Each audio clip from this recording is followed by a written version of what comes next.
그럼 40개 달래? 40개 달라가 주고 20개 받아?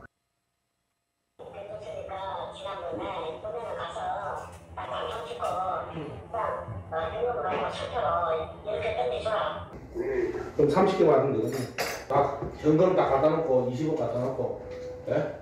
살려주세요 합니다. 그래 연결해 줬어요. 예. 그러면 그걸 쳐주잖아. 그냥 정리한 사람 현금 뽑아. 네. 그러니까 뭐 20개, 30개 뭐 살려주세요. 이게 좀 무슨 내용인지 약간 좀 설명을 할게요. 일단 네. 오늘 민주당에서 이 관련 녹취에 대한 보도 자료를 냈어요. 네. 그러면서 이 녹취에 등장하는 C 있죠.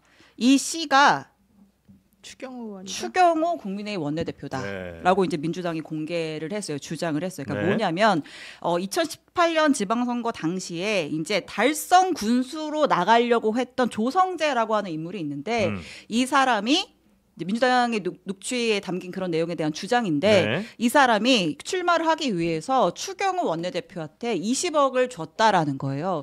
그리고 나서 뭐 했는데 안 됐어요. 결국은. 당선은 안 됐는데 그리고 나서 2022년 지방선거에 나갈 때는 추경호 원내대표가 아니라 명태균 측에 줄을 대고 싶었나 봐요. 근데 내가 과거에 추경호한테 돈을 냈는데 이번에는 안 되면 추경호가 뭐야 이번엔 왜 얘기가 없어 의심할 테니 그걸 어떻게 해야 되냐라고 상의를 해서 명태균이 그러면 추경호한테 10억 주고 나한테 20억 들고 와라고 해서 그 20억은 또 여기 또 다른 이제 뭐 박 사장이라는 인물이 등장을 하는데 뭐 박재기라는 인물이 등장하는데 이제 그분이 이제 홍준표 시장의 또 이제 측근으로 알려진 인물이에요.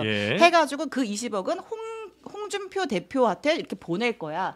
이런 식의 그 대화를 명태균 씨가 지인과 나누는 게 있어요. 네. 그래서 이제 등장인물들은 이렇고 거기에 김태열 소장이 나와요. 그렇죠. 예, 김태열 소장이 등장을 하는 것이고 여기에 대해서 일단 추경호 원내대표의 입장은 완벽한 엉터리 가짜 뉴스다. 나는 그 조성재라는 인물한테 돈 받은 적 일체 없고 이런 의혹에 대해서 전혀 아는 바 없다. 굉장히 강력하게 부인을 하고 있습니다. 여기서 핵심은 이 김태환 씨가 정확히 말도 하고 있지만은 이게 2018년도 얘기예요. 조성재 씨 얘기 나오는. 그러니까 20억 줬다는 건 2018년. 그리고 지금은 이제 그 지방선거 관련해서 2022년도 얘기가 나오는 거예요. 2018년도 얘기가 그때 20억 얘기가 나오는 건데 뭐라고 얘기하냐면 조성재라고 하는 사람이 원래 돈이 많은 사람인데 추경호 원내대표에게 20억을 주고 자기는 공천을 받았다는 얘기예요.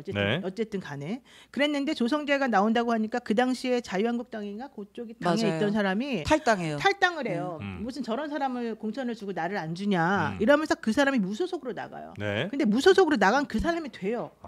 조성재 씨가 떨어지고. 그러니까 그게 객관적인 팩트인 거예요. 그러니까 실제 추경호 의원에게 돈을 줬는지 안 줬는지는 모르겠지만 그 당시에 조성재라는 사람이 그럼 왜 공천을 줬냐가 조성재 공천을 받았고 거예요. 그다음에 원래 하던 사람은 이제 무소속 나와서 무소속인데 당선됐고. 근데 그때 당시에 가장 힘이 셌던 사람은 추경호만이 아니라 홍준표 시장인 거예요. 그 당시 홍준표가 아마 당대표였을 거예요. 그래서 여기서 지금 여기 ABC가 나오는데 홍준표와 추경호와 이 조성재가 세 명의 이름이 그래서 등장을 하게 되는 거예요. 그러니까 조성재 씨는 그러면서 추경호 원내대표에게 그 당시 20억을 주고서 이때를 공천을 받았었는데 어쨌든 실질적인 선거에서는 떨어져 버렸으니까 이제 할 말은 없잖아요. 하지만 또 나오고 싶은 거예요. 그래서 이 사람이 2022년도에 나오고 싶어서 명태균에게 접근을 한다는 거예요. 그래서 예전에는 20개 가지고 막았는데 이제는 20개 가지고 못 막는다는 거죠. 왜? 추경호한테 옛날에 줬었는데 지금은 추경호 아닌 딴 사람에게 또 줘야 되고 명태균에게도 줘야 되고 그러잖아요. 그러니까 이제 30개, 40개가 나오는 거예요. 물가도 또 올랐고.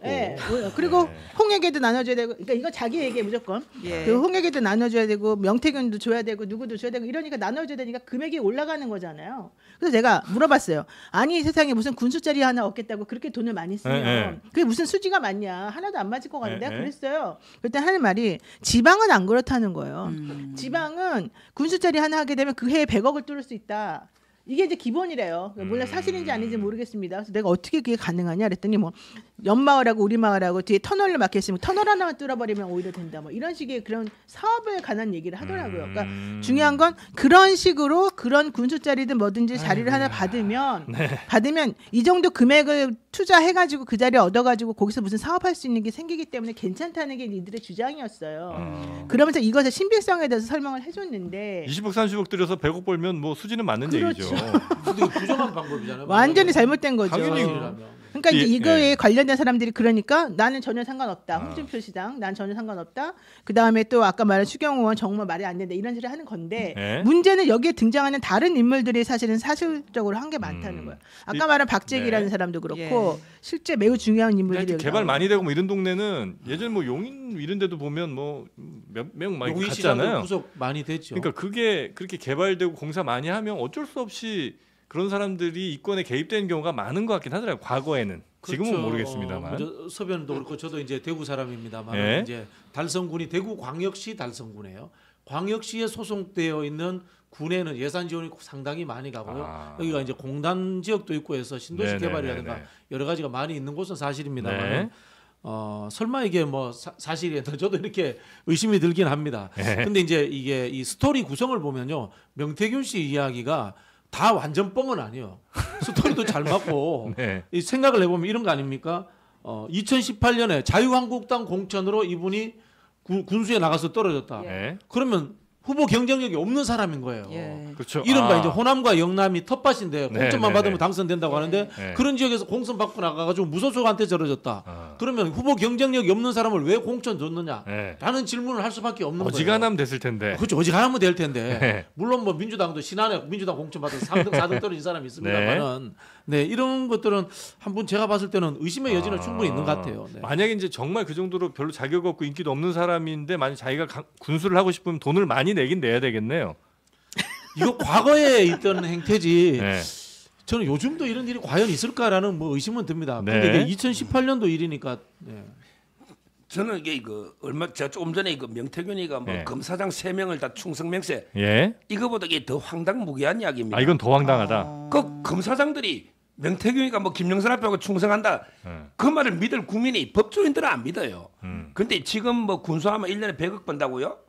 우리나라 행정의 투명성 전국의 군수한테 다 물어보세요. 100억 1년에 100억 버는지 다 전국의 군수들이 다 웃을 겁니다.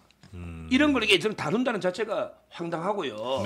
공천 이게 2018년에 20억을 군수 공천에 줬다는 거 아니에요. 그럼 이게 어떤 근거가 있어야 되잖아요. 20억이 작은 돈도 아니잖아요. 근데 명태균 씨 말 하나 가지고 지금 우리 다루고 있잖아요. 민주당이 폭로하고. 저도 이번 총선에도요. 뭐 어디 구청장은 뭐 공천위원 누구한테 30억을 줬더라 이런 이야기 한 3-4개 제가 들었어요. 그럼 이게 제가 술자리에서 야 누가 어느 공천위원이 뭐 이모 공천위원이 어디 30억 받고 어느 자리 줬더라 이래 떠들면 이거 녹음해가 틀면 30억 준 겁니까? 지금 이게 아마 민주당도 마찬가지 이런 소문요 저 여러 번 들었어요. 그럼 명태균 씨도 이게 들은 소문 떠드는 거 이걸 가지고 이게 공당이라는 민주당이 폭로하고 그다음에 방송 다루는 게 부끄럽지 않습니까? 명태균이 말 말고 이게 무슨 객관적인 근거 있냐고. 어떻게 명태균이가 제가 보기에 전부 말도 안 되는 황당무계한 이야기만 하고 있는데 그 검사장 3명이 충성맹세했다는 거 보면 알잖아요. 근데 정말 이런 거 이렇게 다루면 안 돼요. 서정욱 변호사는 어떻게 그런 말을 여러 번이나 들어요? 그러니까 그게 여러 번 들었어요. 그러니까 여러 번 들었다는 것 자체가 전혀 근거가 없으면 그런 말이 여러 번 계속 나올 수는 없다고 저는 봐요. 오히려. 그리고 객관적으로 여러 가지 정황 증거들이나 그 당시 있었던 일을 하고 연결시켜 보면 다 맞고요. 여기에 나오는 이 녹취에 나오는 인물은 명태균 혼자가 아니에요. 김태열 소장이라는 사람이 만났다는 거예요. 명태균 씨가 말한 그 사람을. 그 사람이 바로 홍준표 시장의 측근이었다는 거예요. 그 박모 씨라는 사람. 그러니까 여기서는 명태균이 혼자 떠들고 있는 게 아니에요. 명태균, 김태열, 박모 씨 전체적으로 여러 명이 모여가지고 이 얘기를 하고 있어요. 그러니까 혼자서 그냥 술자리에서 완주거리 삼아서 얘기하는 그거하고는 차원이 다른 데다가 민주당에서 이걸 받은 시점, 이 제보를 받은 시점이 오래됐어요. 이 내용을 확인하고 자기네들이 지금 이번에 푼 거라고요. 대표님 오늘 민주당에서 대표님께서 지방선거 출마자에게 뭐 20개를 받았다 뭐 이런 녹취록을 공개했는데 이거에 대해서 좀 설명 좀 부탁드릴 수 있을까요? 그 뉴스 자체가 터무니없는 엉터리 가짜 뉴스입니다.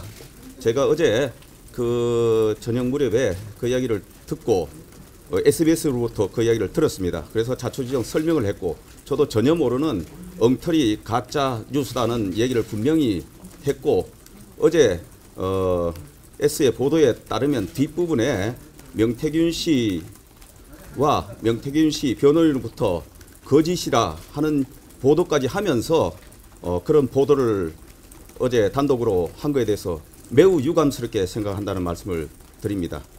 저는 명태균 씨를 이번 최근에 문제가 되면서 뉴스를 접해서 처음 이름을 알게 된 사람입니다. 조성재 예비후보는 당시 우리 시의원이었습니다. 유일하게 제가 이름 아는 사람은 그 사람이고 나머지 사람은 전혀 아는 바가 없습니다. 그리고 그 뉴스 소설 자체가 정말 터무니없는 엉터리 가짜다 하는 말씀을 다시 한번 분명히 드립니다. 그리고 이 부분에 관해서 확인 없이 이 보도하거나 확대 재생산할 경우에 명예훼손 등 법적 조치와 언론 중재에 제가 강력한 법적 조치를 한다 하는 말씀을 참고로 드립니다.